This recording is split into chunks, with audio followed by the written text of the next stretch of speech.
د لوی اختر په ورځ باندې د قرباني متعلق د بعضی خلکو یو غلط سوچ یو غلطه نظریه او یو ډېر په غلط فهمي کې مبتلا دي د دوی سوچ دا ده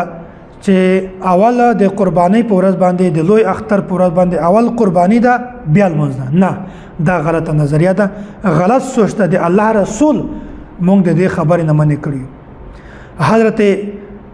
جندب بن سفیان رضی الله تعالی عنه دغه روایت نقل کوي صحیح بخاری کې دا روایت موجود ده وای زد رسول الله صلی الله علیه وسلم په خدمت کې د لوی اختر په ورځ باندې حاضر شوم بیا رسول الله صلی الله علیه وسلم فرمایل من ذبح قبل الصلاه فليعد مكانها اخرى چا چې اوله قرباني وکړه بیا د اختر منځ کو فليعد مكانها اخرى هغه سړی ته پکار ده چې هغه د بل قرباني وکړي دلته امر راغلی ده امر د وجوب لپاره استعمالېږي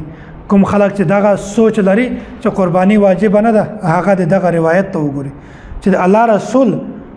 دومره سخت حکم ورکړی چې هغه د قرباني نه وشولې هغه قرباني نه وشوه بلکې هغه د بل قرباني وکړي مسنون اعمال کې دومره سختی نشته لکه په وجوب کې چې ده دغه دا معلومه شوه چې قرباني دا واجب عمل ده او بل قرباني په اختر نه مخکې نه ده په لمانځه نه مخکې نه ده بلکې اول لمونځ ده بیا قرباني ده تفصیل مخکې زه انشاءالله درته بیانوم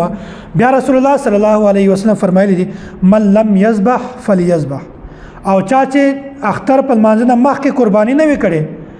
او بیا هغه ته پکار ده چې هغه په لمانځه نه وروسته قرباني وکړي او رسول الله صلی الله علیه وسلم دومره سخت حکم ورکړی ده چې د هغه سړی قرباني کېږي هم نه چې هغه اول قرباني وکړي بیا د اختر لمونځ وکړي کوم سړی چې په اختر لمانځ نه مخکې قرباني کړې ده هغې قرباني دوباره اعاده راګرځول دوباره بیا قرباني کول دومره سخت حکم دا نبی علیه الصلاة والسلام دغه حکم نه دا ثابتېږي چې قرباني واجبه ده که چېرته قرباني واجبه نه وای نبی علیه الصلاة والسلام به د دغې اعادې حکم نه ورکوه نو نبی علیه الصلاة والسلام چې دومره سختی کړې ده چې اچھا چې اختر لمانځه نه مخته قرباني کړې وي دي هغه قرباني نه کېږي بیا د قرباني وکړي دغه دا معلومه شوه چې قرباني دا واجب عمل ده په دغه حدیث کې د امام ابو حنیفه رحمت الله علیه د موقف دلیل هم دا ده چې قرباني دا واجب عمل ده ځکه چې نبی علیه الصلاة والسلام دوباره د هغې قرباني د اعادې سخت حکم ورکړی دی چې کوم سړی په اختر لمانځه نه مخته قرباني وکړي که چېرته اختر لمانځه نه مخته قرباني کول یا اختر نه بعد قرباني دا واجب عمل نه وای